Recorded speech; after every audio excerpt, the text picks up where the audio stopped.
noches, bienvenidos a Palabra de Honor. Parece que el año se nos ha pasado rápido, Eduardo, ya estamos a mediados de diciembre. Así es. Bueno, hoy vamos a tener de invitado a alguien que ya ha estado en el programa. Es un empresario prestigioso de Córdoba, contador, Manuel Tagle, que también es un hombre que incursiona en la política, poniendo de manifiesto y dando a conocer sus opiniones en los medios de difusión. Es un hombre con el cual es interesante establecer un diálogo a partir de los acontecimientos que han ocurrido en el país estos últimos días, que sin duda a todos nos tienen bastante impresionados. Y yo con Prudencio quiero que hagamos un homenaje a los 42 gendarmes que han muerto en cumplimiento del deber, yendo a controlar una manifestación de Milagro Sala. Ahora yo me pregunto, ¿por qué las manifestaciones de Milagro Sala deben ser custodiadas por la Gendarmería? Porque tiene una agrupación parapolicial. Y tiene un arsenal, tiene armas. Me recuerda a las SA, las camisas pardas de los nazis. SS. No, las SA, las SS eran negras. Primero vinieron las SA y después las desplazaron las otras. O las camisas negras de Mussolini. Realmente, ¿no? Muy doloroso lo que ha ocurrido y también, aparte del homenaje, nuestras condolencias a la familia de esos hombres que iban a cumplir un papel importante, a defender un poco el orden y la armonía dentro de la Argentina. Los invitamos entonces a que nos acompañen.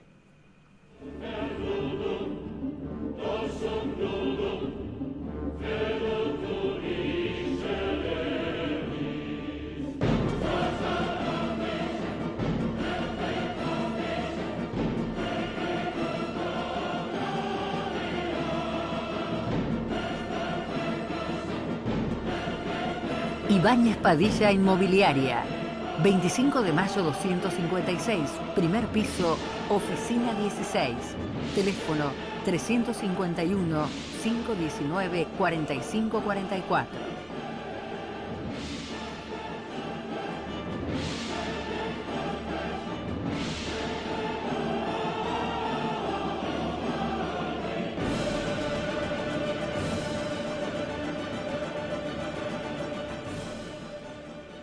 Hace algunos programas, yo creo que varios ya, puede ser 2 o 3 meses, yo hablé de lo que se ha denominado en medicina el síndrome de Ibris, o de Ubris, como le dicen otros. Yo creo que el nombre correcto es Ibris.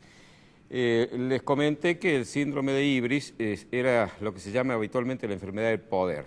Es una afección que suele atacar a personas que ejercen liderazgo fuertes en distintos ámbitos. Puede ser en el ámbito político, en el ámbito empresarial, en el ámbito religioso o en el ámbito social. En fin, quienes ejercen liderazgo fuertes están expuestos a padecer el síndrome de Ibris.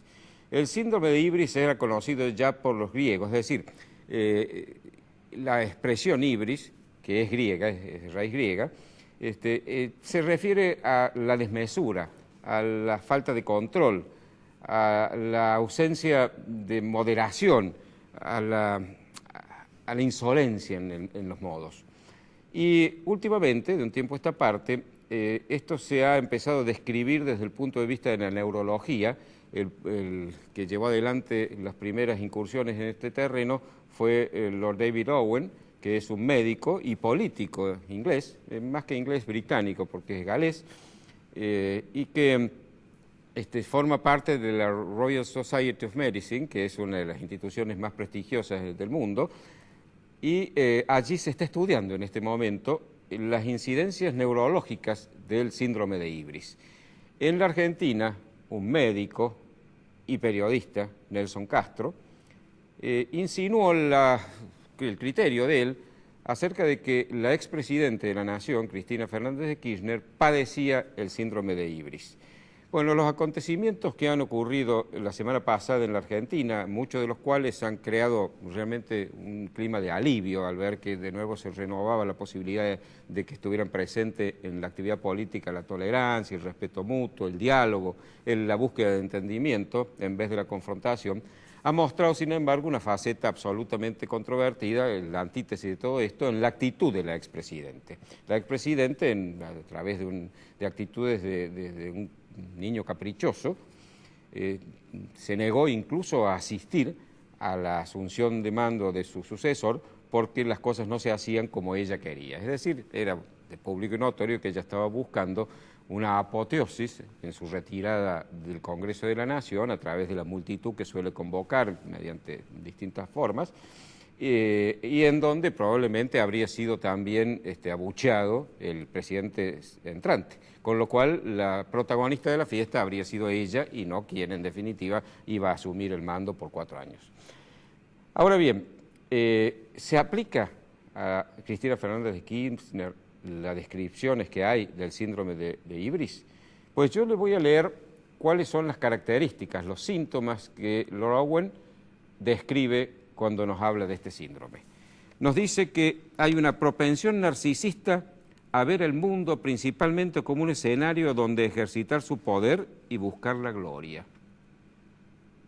El que padece el síndrome de Ibris manifiesta una preocupación desproporcionada por la imagen y la presentación, una forma mesiánica de hablar de lo que está haciendo y una tendencia a la exaltación, una identificación de sí mismo con el Estado hasta el punto de considerar idénticos los intereses y perspectivas de ambos, una excesiva confianza en su propio juicio y desprecio del consejo y la crítica ajenos.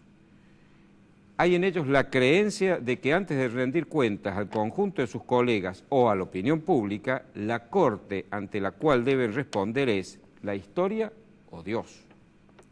Hay inquietud y reflexión e impulsividad, pérdida de contacto con la realidad y a menudo va unida a un progresivo aislamiento y una obstinada negativa a cambiar de rumbo. Estas características del síndrome de Ibris se ajustan casi estrictamente a la descripción de una fase crítica de un trastorno emocional, un trastorno del ánimo, como es, por ejemplo, la bipolaridad. La enfermedad bipolar, antiguamente llamada psicosis maníaco-depresiva o en su etapa neurótica ciclotimia, es una enfermedad donde se alternan un ciclo de euforia y un ciclo de depresión. En los ciclos de euforia, quienes padecen el síndrome de Ibris suelen tener estas características que describe Lord Owen. Ahora bien, en este momento, a partir de los dichos de Nelson Castro, un médico, miembro de la Royal Society of Medicine, ha propuesto la realización en Londres de un simposio sobre el síndrome de Ibris, particularmente en el caso de los líderes políticos, y que van a tomar concretamente el caso de Cristina Fernández de Kirchner para analizarlo como un supuesto paradigma de este síndrome que por el momento está en estudio. No es todavía una enfermedad definida, pero está en estudio y se está avanzando en esto. Todos sabemos que el poder embriaga y desconecta de la realidad a quienes no tienen la entereza emocional y el carácter suficientemente firme como para poder resistir esa tentación. Eso hace que los individuos que gobiernan, es decir, los políticos que tienen a su cargo el gobierno de una comunidad y padecen el síndrome de Ibris, se tornen peligrosos sobre todo para aquellos que están gobernados por ellos. Esto ya se vio de lejos, los griegos y los romanos lo tenían perfectamente claro. Alguna vez lo hemos comentado, en la antigua Grecia existía una institución que parece una de las cosas más injustas, pero sin embargo tenía una razón de ser y estaba fundada precisamente en estas cosas, que era el ostracismo. Ostracismo venía de ostracón, que era una piedra, y en esa piedra, que era como una especie de piedra laja, en las reuniones había en Atenas, como ustedes saben, una democracia directa, es decir, los ciudadanos, los que tenían derechos cívicos, se juntaban en el ágora, en la plaza de Atenas, y allí debatían y resolvían las cuestiones que hacían al manejo de la comunidad, las cuestiones políticas, de la polis. Y en el ostracón escribían el nombre de aquel que a juicio de ellos debía ser condenado al ostracismo. El ostracismo era el echarlos de Atenas por un tiempo determinado, no permitirles volver, el destierro, que era una de las penas más temidas por los griegos. Y a quienes, cuando había una cantidad de ostracones con el nombre de una persona, esa persona automáticamente era enviada al ostracismo. ¿Y a quiénes se mandaba al ostracismo? ¿A los sinvergüenza, a los ladrones, a los corruptos? No, a eso se los castigaba. Se los castigaba con penas mucho más concretas, penas físicas, incluso hasta la pena de muerte. El ostracismo se aplicaba a aquellos individuos que por su excesivo poder se habían vuelto peligrosos. Hay una anécdota. Temístocles, que por su valentía y por sus habilidades militares salvó a Atenas de la invasión persa en Salamina, se convirtió en el hombre más prestigioso de Atenas y un hombre con un inmenso poder. Se cuenta la anécdota que estando un día en el ágora, Temístocles ve que al lado suyo hay un hombre que escribía su nombre en un ostracón. No lo había reconocido. Y entonces le pregunta, ¿qué te ha hecho Temístocles para que quieras que se vaya el ostracismo? Nada, pero es demasiado poderoso. Los romanos también sabían de esto.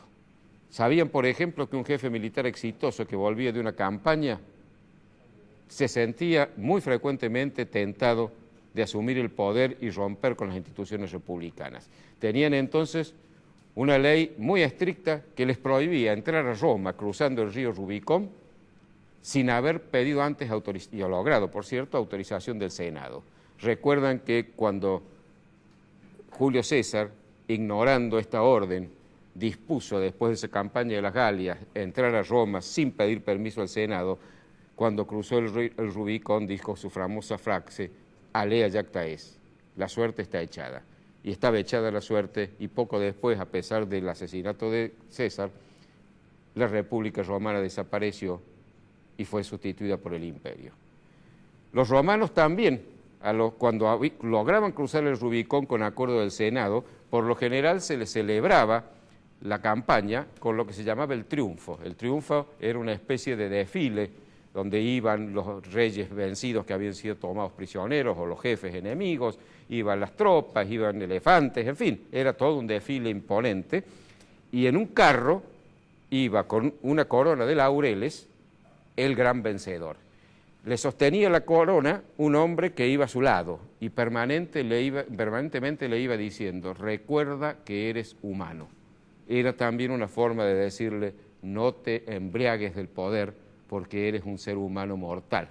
Y esa era una forma también de procurar que no se convirtieran en dictadores. ¿Cómo precavernos de eso hoy? Es muy simple, el sistema republicano. El sistema republicano, cuando se cumple, es un sistema de poderes y contrapoderes, de controles recíprocos, de limitaciones en el poder, que hace que si un hombre o una mujer se sienten embriagados por él y con tentaciones hegemónicas a través del síndrome de Ibris, el funcionamiento de las instituciones republicanas se los impide. Ahora, para eso es menester que haya un pueblo muy consciente de la necesidad de proteger, cuidar y hacer que se cumplan los principios republicanos. De eso voy a hablar la semana que viene.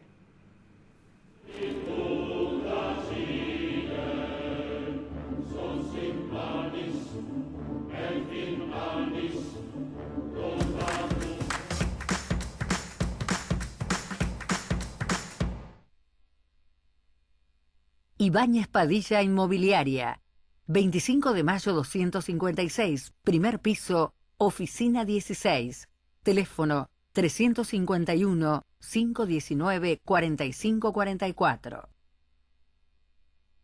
Centro Tomografía Computada Córdoba Sociedad Anónima. Instituto Ulton, líder en diagnóstico por imágenes. Primer instituto de cirugía ambulatoria mínimamente invasiva del interior del país. Avenida Vélez Arfiel 562, Córdoba, Argentina. Teléfono 0351-426-7700. Maluf y Asociados, Desarrollos Inmobiliarios Integrales, 40 años, desarrollando emprendimientos de calidad. Obispo Salguero 775, Planta Baja, Nueva Córdoba. Teléfono 0351-460-2381. Ahora comprar tu auto es una experiencia única. Llegó AutoCity, un nuevo espacio con 0 kilómetros, usados, pista de prueba y área de servicios. AutoCity, los autos evolucionan. El lugar donde encontrarlos también.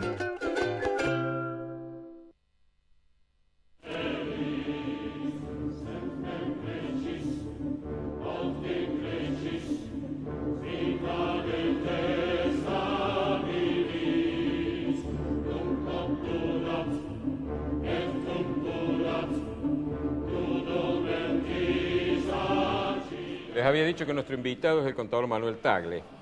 Es un empresario conocido y prestigioso de Córdoba y es un hombre que opina sobre cuestiones políticas a menudo en los medios de comunicación, particularmente en La Voz del Interior hace poco. Manuel, bienvenido. Gracias. No es la primera vez que vienes a nuestro programa y siempre es oportuna tus opiniones atinadas. Bueno, con todo gusto. Es un placer estar con ustedes. Bienvenido, Manuel, y gracias por venir. Primera pregunta. Vos sos contador, vos sos un hombre muy allegado a la economía, vos sos empresario, pero vos sos un empresario que profesionalizó la empresa familiar. Es decir, creo que sos el adecuado para contestar la pregunta que te voy a hacer.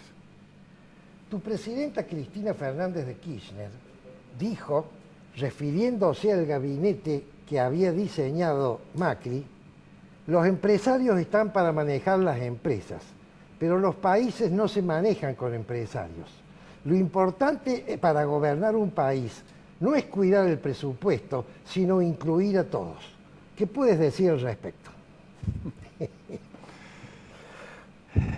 Creo que es una opinión un poquito superficial de la presidenta porque un país tiene muchas similitudes con una empresa. Las empresas es una coordinación de recursos que hay que lograr que esos recursos se potencien y sean eficientes en el logro de ciertos objetivos.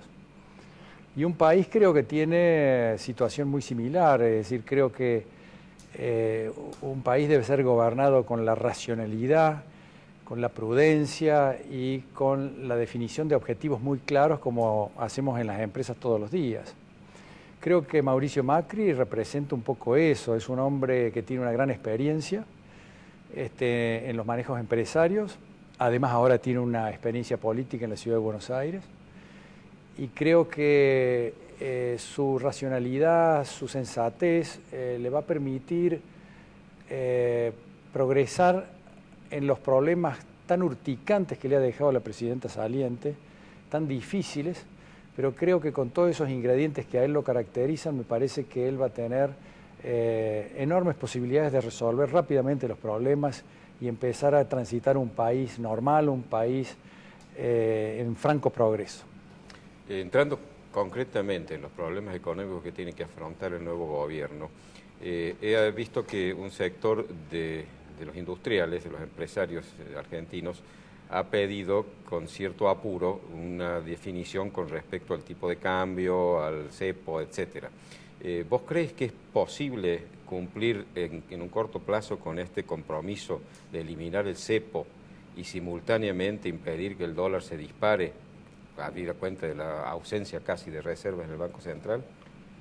Yo creo que ese es el gran desafío del presidente nuevo, de Mauricio Macri.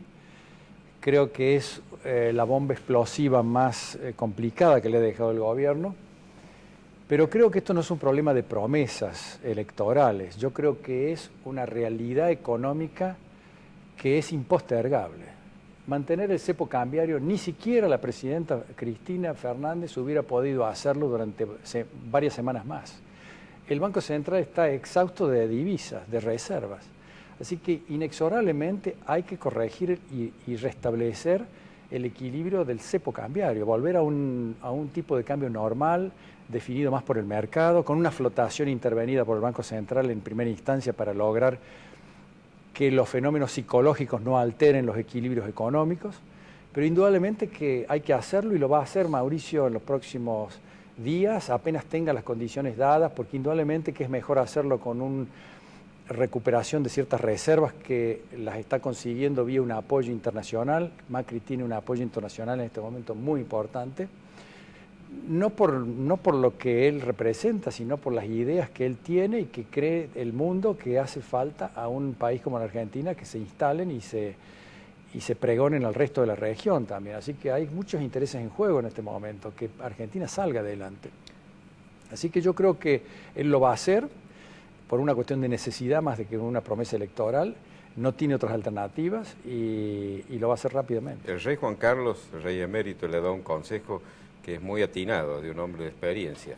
Lo que tiene que hacer, hágalo ya. Hágalo pronto. Porque si no, no va a poder hacerlo. Yo creo que lo va a hacer ya. Lo que pasa es que el ya a veces no es el 11 de diciembre, sino que hay que esperar, será el 14, será el 15, pero tiene que hacerlo rápidamente porque efectivamente la situación está difícil de controlar si no se toman las medidas rápidamente. Manuel, a mí me gustaría que vos expliques a nuestra audiencia un poco qué es el Banco Central, cómo funciona, para qué sirve, qué debería haber sido, qué es y cómo se puede corregir. Brevemente, ¿cierto? Bueno, el Banco Central es una institución que tiene el deber, y por estatuto, inclusive la Carta Orgánica, que ahora fue modificada, pero que el verdadero rol del Banco Central es cuidar y proteger el valor de la moneda en los países, para lo cual él tiene que utilizar los instrumentos monetarios necesarios, tasas de interés, emisión de moneda, contracción de la moneda, etcétera, para lograr que el valor de la moneda sea preservado a través del tiempo, es decir, cuidar que no haya inflación. Cuando la presidenta Cristina modificó la Carta Orgánica del Banco Central hace 2 años, fue nada más que para poder recurrir al último recurso que tenía para llegar a las elecciones del 10 de diciembre sin hacer los ajustes y las correcciones que debía hacer y que la economía se las pedía imperiosamente. Entonces la presidenta tomó la emisión de moneda que no estaba permitida porque la Carta Orgánica antes la habían dejado debidamente establecido que no se podía emitir moneda sin el verdadero respaldo. Entonces ella lo modificó para poder usar este recurso y esto fue lo que realimentó el proceso inflacionario, generó los recursos al gobierno para poder seguir despilfarrando los recursos del Estado y sobrevivir políticamente, porque si no lo hubiera hecho ya no sobrevivía políticamente, la economía hubiera entrado en una situación de shock y lo hizo sin importarle el futuro del país, importándole simplemente no reconocer ella los errores que había cometido en los últimos años de gobierno. Esta chica tan linda que sonreía permanentemente, que manejaba el Banco Central. Marcó del Pont. Marcó del Pont.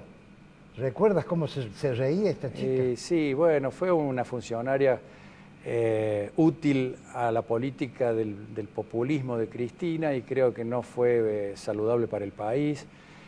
Creo que Cristina tuvo funcionarios que le indicaron equivocadamente el camino, además de ella de tener predisposición para esos caminos de intervenciones del Estado, de emisión de moneda descontrolada, gasto público elevado, que es muy agradable circunstancialmente para una presidenta, pero no es sostenible en el tiempo. ¿Estos funcionarios pueden ser acusados penalmente, imputados penalmente, o es muy dudosa la línea que marca el límite? Yo creo que no soy especialista en esto, soy un empresario, pero me parece que la Carta Orgánica se modificó, se aprobó en la legislatura, con lo cual estas cosas ellos tienen el respaldo legal como para poder haber sentido habilitados para poder incurrir en los desbarajustes que incurrieron después con la emisión de moneda, ¿no? Así que no estoy seguro. No parece que hubieran violado alguna ley. No parece. Sí, no. Ahora, ese despilfarro irresponsable del que vos hablas es en definitiva el causante de la emisión sin respaldo. Es decir, el elemental cuenta que hace el ama de casa o cualquiera con sus finanzas particulares. Es decir, cuando se gasta más de lo que entra se produce un déficit y el gobierno tiene algo que no tenemos nosotros, que es emitir. Es como si nosotros mandáramos cheques, llega un momento que nuestros cheques no valen nada. Ahora bien, se puede reducir el gasto público, que sería el gran causante de la inflación, con la rapidez y la firmeza suficiente sin que eso provoque algunos problemas sociales, Yo creo que no es conveniente hacerlo tan drásticamente como los manuales económicos liberales o ortodoxos lo pregonan, porque me parece que la situación política del país requiere prudencia, requiere consideraciones sociales, requieren que el presidente Macri no sea criticado por tomar decisiones a veces impopulares. Creo que él va a ser muy prudente, me parece que va a recurrir más bien al endeudamiento externo para poder amortiguar el proceso de salida de esta situación incómoda en que lo ha dejado la presidenta saliente, hasta que la situación se vaya ordenando lentamente y ahí irá tomando las medidas que indudablemente hay que tomar. El país tiene que crecer y al crecer, bueno, se irán morigerando los efectos de este ajuste o esta corrección de desaciertos que se han cometido. Una prudente gradualidad. Me parece que ese es el camino en este momento. Vamos a un corte, enseguida volvemos.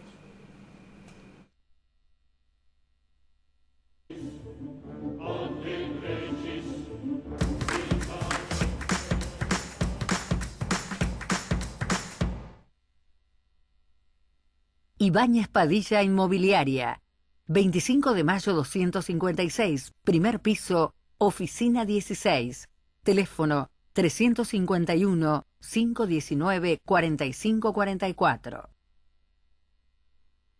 Centro Tomografía Computada Córdoba Sociedad Anónima. Instituto Ulton, líder en diagnóstico por imágenes. Primer instituto de cirugía ambulatoria mínimamente invasiva del interior del país. Avenida Vélez Arfiel 562, Córdoba, Argentina. Teléfono 0351-426-7700. Maluf y Asociados, Desarrollos Inmobiliarios Integrales, 40 años, desarrollando emprendimientos de calidad. Obispo Salguero, 775, Planta Baja, Nueva Córdoba. Teléfono 0351-460-2381. Ahora comprar tu auto es una experiencia única. Llegó AutoCity, un nuevo espacio con 0 kilómetros, usados, pista de prueba y área de servicios. AutoCity, los autos evolucionan. El lugar donde encontrarlos también.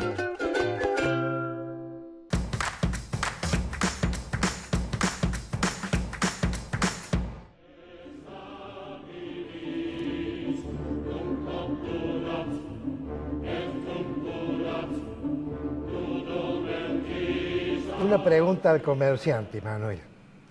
Se está hablando, obviamente, de sincerar los índices. Yo visualizo muy fácilmente el sinceramiento de acá para adelante, pero ¿cómo se hace la conjunción del nuevo índice con el viejo? Porque hay una etapa, o que quede en blanco, o que si se sincera viene la lluvia de juicios. Y si no se sincera, la curva va a tener un corte. ¿Me explico? Así es. Bueno, la verdad que yo no soy un economista especialista en esto, pero me pusiste en un brete porque es una decisión más profunda, técnica. Yo creo que hay que ver, me parece que parte de la sensatez y de la racionalidad que caracteriza a este equipo de gobierno de Mauricio Macri va a tener que ver cómo desenreda estos problemas que le han dejado el gobierno. Me parece que hay que mirar para adelante, hay que arreglar el índice para adelante y ver qué incidencia y qué implicancias tiene ir hacia atrás. Me parece que en una de esas van a tener que acomodarse, no sé si a un jubileo, van a tener que acomodarse de acuerdo a las posibilidades económicas del país también. Mirá lo que ha pasado con los futuros. Los futuros, indudablemente que es una situación delicada, porque el gobierno anterior le dejó realmente a propósito una situación de un déficit enorme de aproximadamente 70.000 millones de pesos con los futuros, que vendió 18.000 millones de dólares de futuros un mes antes de irse. Ahí hay una denuncia penal. Sí, pero para que frene. Pero, viste, él estaba dentro de las atribuciones que tenía como presidente del Banco Central. Lo que pasa es que vendía y quería mantener el tipo de cambio controlado vendiendo futuros más baratos. Esa es la explicación que tiene él. Y él dirá, y eso es lo que yo creía que era saludable para el país. Y alguien le puede decir, pero te equivocaste. Bueno, me equivoqué, pero yo no sé si es penal. No son punibles los errores, ¿no? Entonces, me parece que el problema es cómo salir. Y creo que Sturzenegger con Prat Guy están tratando de ver cómo salen. Porque si ellos tratan de cambiar esto, también entramos en un default apenas entra Macri a la presidencia, entonces también es delicado. Me parece que esto se va a tener que arreglar con la entrega de algún bono, pagándolo a largo plazo y qué sé yo, pero respetando la palabra y los compromisos del país, tanto que nosotros hemos abogado en el pasado, ¿no es cierto? Así que es una herencia complicada, injusta, perversa, pero el país tendrá que asumirla, porque peor es decirle a la gente, mire, no le vamos a pagar. Ahora, ¿no crees vos que hay que mirar hacia atrás para poder mostrar a la sociedad cuál es la realidad de la herencia que se ha recibido? Es decir, mostrarnos realmente hasta qué punto estamos viviendo una situación económica complicada y grave. Yo creo que lo van a hacer, pero indudablemente que también no sé si ganamos mucho, porque lo que hay que recrear es la confianza. Y cuando vos hablas mucho del pasado y muchos de los problemas que tenés hoy, y que está sentado sobre un tembladeral, sobre una bomba explosiva. La confianza empieza a minarse también. Estos tipos por ahí no pueden resolver las cosas que deberían resolver. Entonces ellos tienen que dar también sensaciones de confianza, de conducción monolítica, de saber que van a resolver los problemas.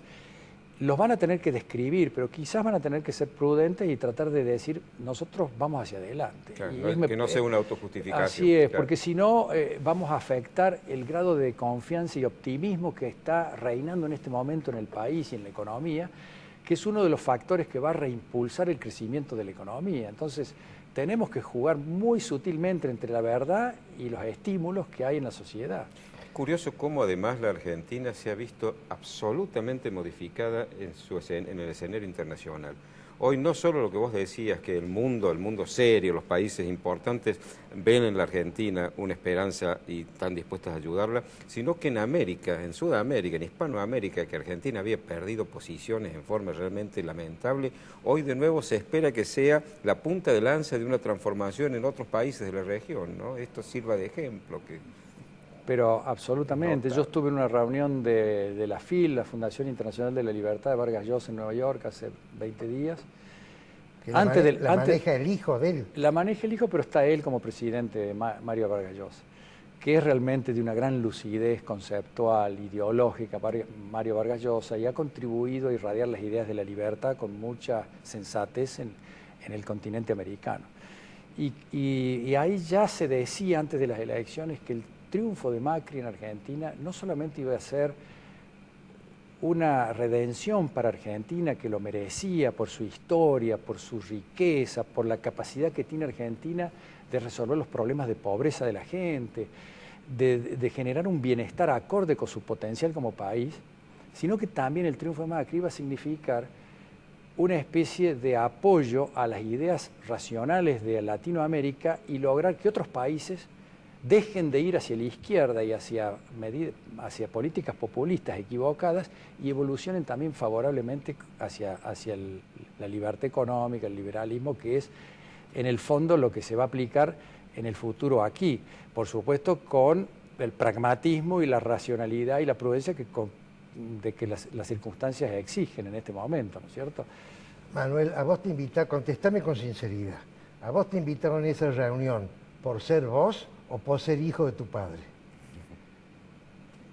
No, ya te diría que no, mi padre ya hace muchos años que se murió y no quiero decirte que por mí, pero creo que yo estoy conformando un consejo asesor empresario de la FIL, que son empresarios que están comprometidos con las ideas de la libertad. Entonces ellos buscan en distintos lugares del país y de Latinoamérica ese tipo de empresarios y consideran que yo estoy un poco identificado con esa línea. Entonces me llamaron y me pareció un honor y una honra y bueno, fui a participar. ¿Hay algún otro de Córdoba? No. Hay uno de Buenos Aires, Gerardo Bongiovanni, que es de Rosario. De Rosario, que es el presidente de la Fundación Libertad. Bueno, oye, Manuel, ¿a vos te gusta este equipo descentralizado de economía donde hay varias personas que manejan el tema económico y no un superministro de Economía? Sí, yo creo que hay que esperar, el movimiento se demuestra andando. Me parece que Macri ha demostrado una gran habilidad política. Primero hizo el pacto con los radicales, después no aceptó el acuerdo con Massa, sí, y todo el mundo lo criticó. Yo lo critiqué. Y fue un acierto porque si no hubiera ganado Scioli en primera vuelta. Sí. Esto que acaba de hacer con la medida cautelar en la Asunción también fue criticado al principio porque se metió en una situación legal, pero fue un acierto porque realmente él logró una asunción pulcra, prolija, a la altura de las circunstancias, que hubiera estado manchada con una despedida de la Cámpora y de Cristina, que se lo merece, y yo no digo que no, y ella tendrá sus afectos, qué sé yo, pero no era el momento de hacer una despedida a una presidenta cuando estaba asumiendo un presidente, y ella quiso mezclar las dos cosas. Entonces, todas estas cosas yo creo que él tiene un gran sentido político que le ha permitido llegar donde ha llegado, y estas decisiones del equipo económico me parece que ha preferido tener separadas ciertas áreas para controlarlas mejor, y él me parece que estar un poco encima de ellos a través de Pratgay seguramente y de los otros ministros que van a coordinar. Hay un tema que me gustaría que tocáramos, porque es algo que hemos compartido hace poco y que todos, vos y yo y todos los que hemos participado, hemos terminado con una gran satisfacción como todos los años. Quiero explicarle a los televidentes que el contador Manuel Tagle es vicepresidente de la Bolsa de Comercio y como tal integra el jurado que elige a los 10 jóvenes sobresalientes del año que la Bolsa premia. A mí me toca también ser miembro de ese jurado y bueno, nos gustaría que nos contaras un poquito de esa satisfacción que solemos tener los miembros del jurado cuando terminamos nuestra misión año tras año. En realidad te tengo que corregir, yo no soy miembro del jurado, es el presidente, Horacio Parga, es automáticamente el miembro del jurado. Pero estoy muy cerca del concurso porque, por supuesto que convalido y me parece una iniciativa de la Bolsa de Comercio de Córdoba muy loable, muy interesante, porque significa realmente el poner en valor y en persona todos esos atributos valiosos de la juventud que son realmente muy destacables y que deben ser usados como ejemplo para el resto de la juventud. Y creo que ese es el rol más importante que tiene este concurso de los 10 jóvenes sobresalientes del año, que sea un ejemplo ante la sociedad y a la juventud de estos jóvenes que son distinguidos por sus valores, por sus méritos, por sus acciones, y creo que eso es una de las virtudes que tiene este certamen y creo que es una gran contribución de la Bolsa a la sociedad y a la juventud. Ya se ve que la juventud no está tan perdida como a veces se dice, ¿no? Y hay valores realmente importantes que... Se ven cosas maravillosas en ese concurso. Se nos ha acabado el tiempo. Manuel, una vez más, muchas gracias. Muchas gracias a ustedes, muy bien.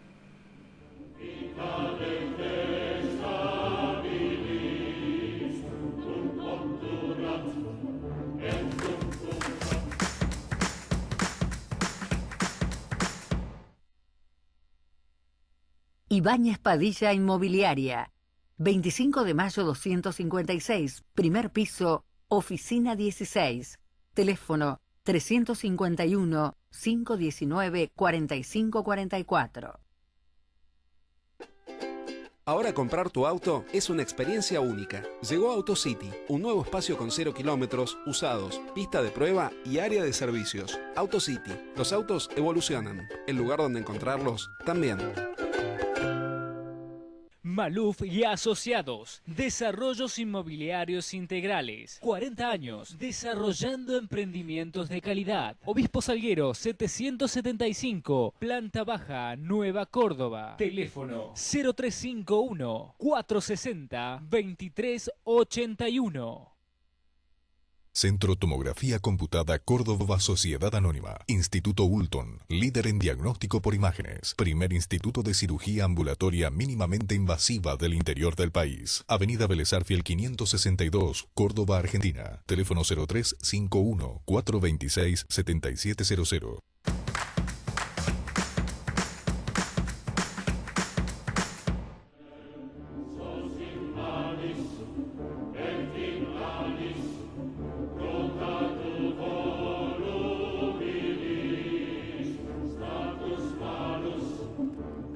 Nuevos vientos soplan en la Argentina, pero no voy a hablar hoy de lo que va a venir.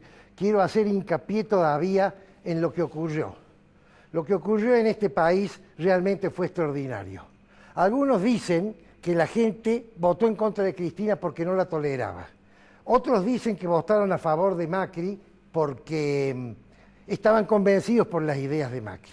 Yo creo que hay de las dos cosas, por cierto, pero indudablemente ha sido un triunfo político extraordinario en la Argentina y en la provincia de Buenos Aires. Pero en Córdoba fue distinto. En Córdoba ocurrió otra cosa.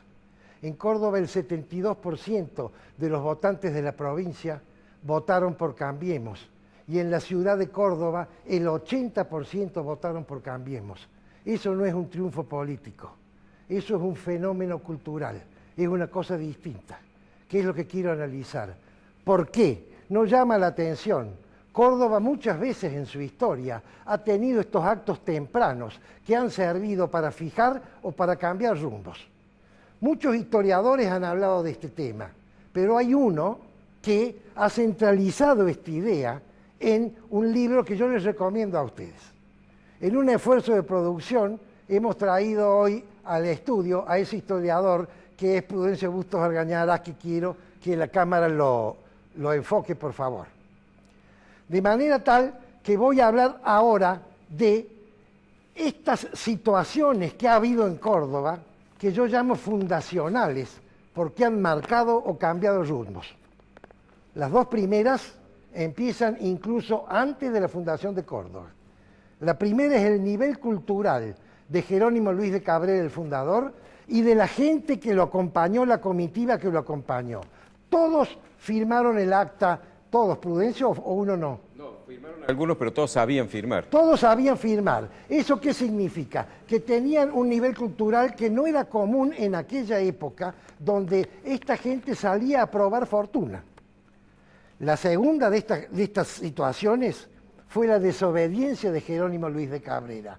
A Jerónimo se le dijo, funde una ciudad en la región de Salta, y él la fundó en Córdoba. ¿Por qué?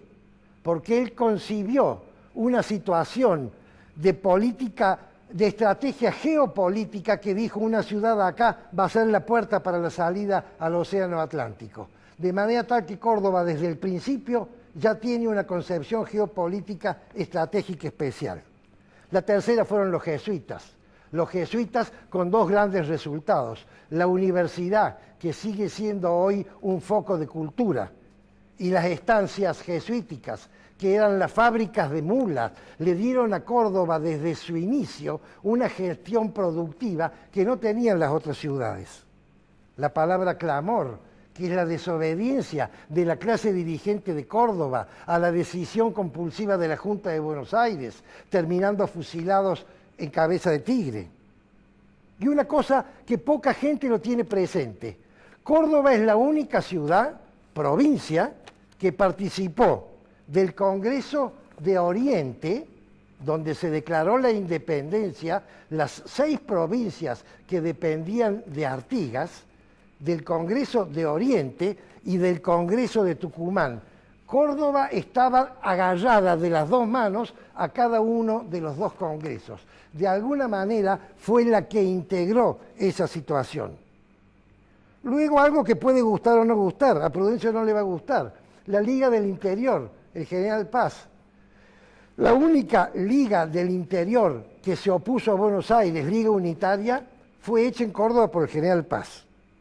Luego la Academia Nacional de Ciencias. Cuando Sarmiento, presidente, se da cuenta que el desarrollo pasa por la modernidad y que la Universidad de Córdoba era nacional ya en la época de Sarmiento, sí, la hizo Urquiza, la hizo nacional. No, la hizo Córdoba, la cedió en tiempos de Urquiza era presidente. Bien, cuando la Universidad Nacional, con toda su prestigio, era una universidad orientada a las ciencias humanísticas. ¿Y qué hizo Sarmiento? Fundó la Academia Nacional, ¿dónde? En Córdoba. Y con la academia vino luego el observatorio, vino la exposición industrial y vinieron, lo más importante de todos, que fueron los sabios alemanes. La reforma universitaria puede gustar o no. A mí no me gusta que le dieron participación en el manejo a los estudiantes, pero sí me gusta que se remozaron las cátedras, que estaban todavía estaban manejadas con criterios muy antiguos. La fábrica militar de aviones, que eso lo hizo un brigadier San Martín, que era peronista, que generó en Córdoba la primera posibilidad de empezar con una industria en serio, que generó un montón de autopartistas, todavía no se llamaban así, que permitieron a la ICA y a la Fiat venir a Córdoba y convertir a Córdoba, que era una aldea colonial, convertirla en una metrópoli industrial. La revolución libertadora puede gustar o no, pero se gestó en Córdoba. El cordobazo puede gustar o no, pero unió dos facciones que eran antagónicas, los obreros y los estudiantes. ¿Recuerdan ustedes Alpargatas sí, libros no? Y la Fundación Mediterránea, otra cosa que no es bien entendida tampoco. Dos empresarios cordobeses, que algún día vamos a hablar de ellos a fondo.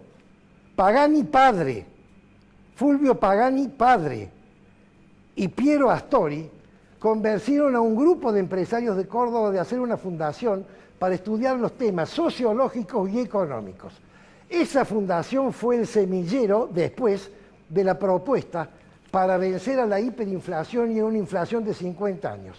Lamentablemente, después, el poder político que era Menem no siguió con los pasos que había que seguir y esto se distorsionó, pero la idea fundadora estaba. Y por último, lo que ha ocurrido el otro día, el 72% en la provincia y el 80% en la ciudad. Eso no es un triunfo político. La política maneja el poder. Eso fue un cambio económico, un cambio cultural. La cultura es otra cosa. ¿Saben lo que es la cultura? La cultura es el manejo del conocimiento y el manejo de las pautas de costumbre. Eso es la cultura. El poder político se cambia en un chasquido de dedos. La cultura demora mucho tiempo. ¿Por qué? Porque hay que convencer a la gente. Y el problema del populismo, que es lo que se cambió en Córdoba, en el país se votó a Macri. En Córdoba se le dijo no al populismo. Los camiones llegaban el sábado a la noche con los bolsones a los barrios pobres y las personas que los recibían el sábado iban el domingo a votar por Macri. ¿Por qué? Porque se dieron cuenta que el populismo no servía. No les servía a ellos. Ese es el fenómeno que ocurrió en Córdoba y que quiero yo terminar de explicar. Es muy difícil que cambie eso. ¿Por qué? Porque hay 4 maneras de hacer cambiar una situación populista. Una es los gobernantes. No lo quieren hacer porque son populistas. 2 son los otros partidos. Cuando llegan al gobierno se convirtieron casi todos en populistas. 3 es el tiempo. El populismo funciona en el corto plazo. Si usted deja que el tiempo transcurra y pase ese corto plazo, se cae solo como se cayó el imperio de la Unión Soviética. Acá cada vez que se estaba por caer venía una revolución o un golpe de Estado. Entonces le interrumpían el tiempo y se empezaba de nuevo. Y 4 es porque la gente se da cuenta. Eso es lo que ocurrió en Córdoba.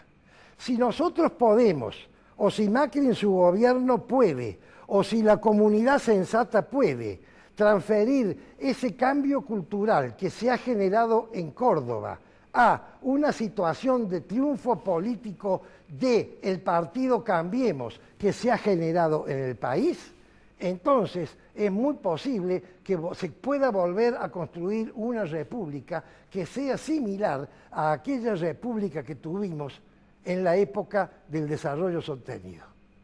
Es palabra de honor.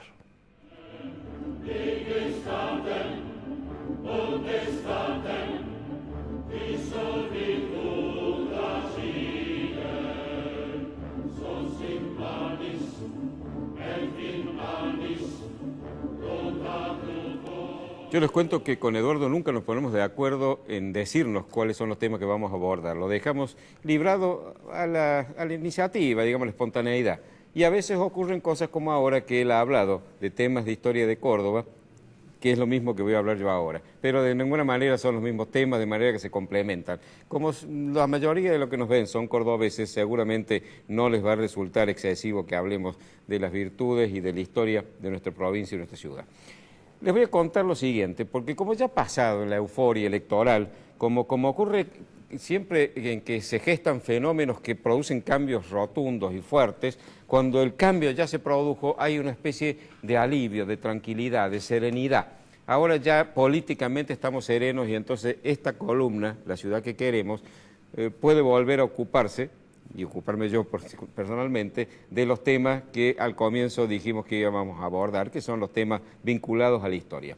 Y les quiero contar algo que tiene que ver con las cosas que han ocurrido últimamente, que es los conflictos de sucesión de los gobiernos. Córdoba ha tenido 2 episodios que han sido diferentes del que hemos vivido la semana pasada, no han estado signados por la intolerancia, el capricho o el deseo de protagonismo de los personajes, sino por otras causas, pero han sido también a su manera conflictivos. Uno de ellos se dio en 1877. El 17 de mayo de ese año debía asumir el gobernador y el vicegobernador que habían sido elegidos en el mes de enero. El gobernador era el doctor Clímaco Peña y el vicegobernador el doctor Antonio del Viso. Asumían, ya les digo, el 17 de mayo. El 5 de mayo, es decir, 12 días antes de asumir, tuvo una enfermedad tremenda el gobernador electo Clímaco Peña y murió. Entonces se gestó el conflicto. Había que decidir. ¿Le correspondía asumir al vicegobernador electo y cumplir él el periodo por el que había sido elegido? ¿O había que llamar nuevamente elecciones? Por supuesto, como la Constitución no había previsto esta situación, ni tenía dispuesta ninguna medida concreta para poder resolverla, empezó la disputa. Los periódicos, el Eco de Córdoba dijo que tenía que asumir el doctor Viso, este otro periódico dijo que tenía que llamarse elecciones, empezó la tirantes. En definitiva, se resolvió, y se resolvió a través, obviamente, de la decisión de la legislatura, que debía asumir el vicegobernador electo y cumplir el mandato que debía haber cumplido Clímaco Peña. El doctor Viso asumió y curiosamente, y eso le daba quizás algún tono a la disputa previa, por primera vez un hombre de ideas manifiestamente liberales accedió a la gobernación de Córdoba. Y realmente fue un vuelco extraordinario, porque la Córdoba, que en ese momento era escenario de disputa entre digamos, el fundamentalismo católico y el liberalismo progresista, se vio sometida a un cambio importante porque una de esas facciones llegó al gobierno y empezó a llevar adelante cambios extraordinarios y a movilizar las fuerzas productivas. Le puso énfasis a la necesidad de utilizar toda esa mano de obra, esa gente dispuesta a trabajar, que para Viso era uno de los factores fundamentales. En su discurso inaugural lo dijo claramente: el capital es fundamental para el emprendimiento. Pero nosotros no tenemos mucho capital, pero tenemos algo que también es fundamental y es muy importante. Tenemos mano de obra, tenemos gente que incluso pasa necesidad porque no tiene trabajo. Ese trabajo potencial es el que tenemos que utilizar para que Córdoba salga adelante, y lo logró. Detrás de él, Juárez Selman, que fue su ministro, fue luego gobernador, luego presidente, primero Roque, luego Juárez, etcétera, y la Argentina inició un periodo extraordinario que la proyectó a las naciones más importantes del mundo. El segundo episodio conflictivo se dio casi 60 años después, en 1936. Había sido después de la revolución de Uriburu. El Partido Demócrata de Córdoba fue uno de los que más fuerza hizo para que se terminara el gobierno militar y se convocara elecciones. Uno de los hombres más importantes en esa jugada fue el ingeniero Emilio Olmos. El ingeniero Olmos fue durísimo con el gobierno de Uriburu y logró, no digo lo haya logrado él, pero se logró al final que 2 años después del golpe de Estado se llamara elecciones en Córdoba. Ganó el binomio Emilio Olmos-Pedro José Frías. Lamentablemente, en la campaña electoral a Olmos le diagnosticaron una enfermedad muy grave, un cáncer de laringe, y apenas pudo asumir ya muy enfermo y a los 2 meses murió y no pudo ejercer el gobierno en ningún momento.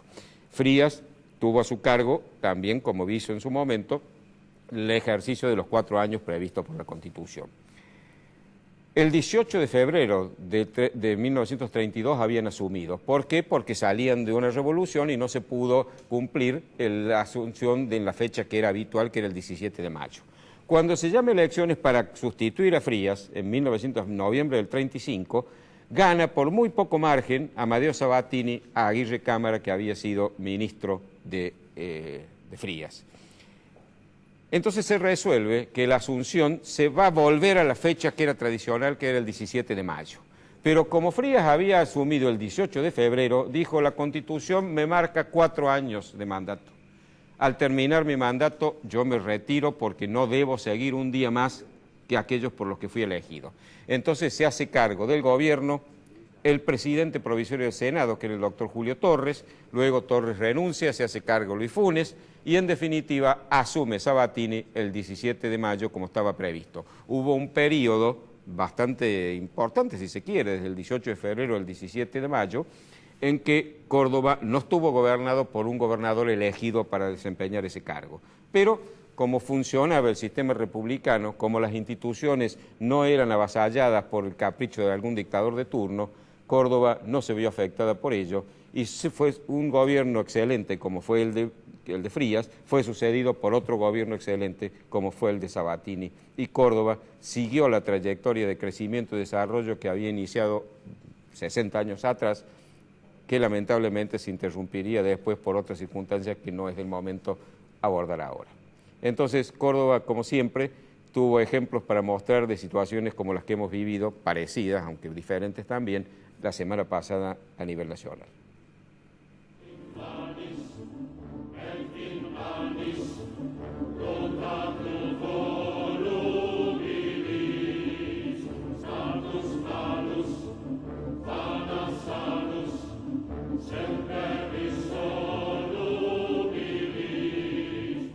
Pedro J. Frías le habrá dejado la caja vacía, supongo, a Amadeo Sabatini porque era de otro color político. Frías, además de ser un muy buen gobernador, tuvo un ministro de Finanzas que fue extraordinario, que era José Aguirre Cámara, el candidato a gobernador. Lo primero que hizo cuando asumió fue bajarle el sueldo a todos los funcionarios del gobierno, es decir, del gobernador hasta el último funcionario político. Les bajó sensiblemente el sueldo. Es decir, le entregó a Sabatini una economía absolutamente limpia, prolija, una hacienda con un presupuesto con saldo positivo, y pudo así Sabatini llevar adelante buena parte de sus proyectos, como era la creación de escuelas, la construcción de diques, de caminos, etcétera. Un gran gobierno seguido de otro gran gobierno. Es decir, eran estadistas que lo que buscaban eran el bien de los gobernados y no el bien de su partido y su peculio personal. Y gobernaban para la próxima generación y no para la próxima elección como gobierno el demagogo. Me da la impresión que ahora pueden volver esos tiempos. Quiera Dios que así sea. Bueno, se nos acabó el tiempo. Nos veremos el próximo lunes entonces, si Dios quiere.